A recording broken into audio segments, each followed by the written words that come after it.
So nice. So, let's talk about virtual assessment. And if you're watching this live, it's November 4th, 2020. It's the day after Election Day, a day of great uncertainty. And I know that for a lot of us, there's been so much uncertainty about everything, about how we go about doing this work that we're doing, how we go about planning and teaching and assessing our students and converting those results into grades and all the things that we would normally do. How do we do that in totally uncertain times when it feels like everything has changed? Earlier today and yesterday, I was talking with somebody, and it occurred to me that it's as if we've survived, or we feel like we survived this huge storm, like a Hurricane Katrina level of storm.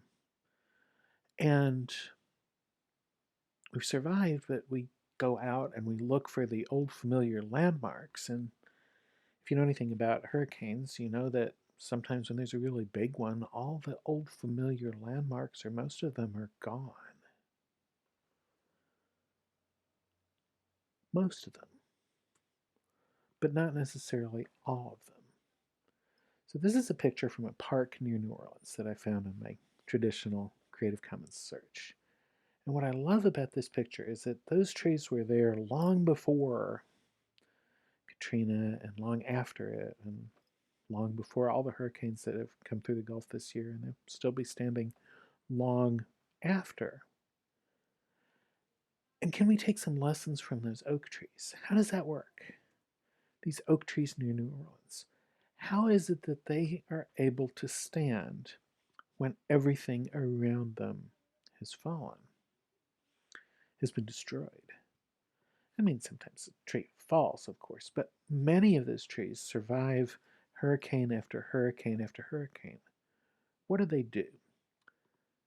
I got curious and I looked up to find out what they do. And what they do, the part that you can't see, is the roots. The roots of those trees are deep, and we know that because the trees are tall, but the roots also interlock with each other.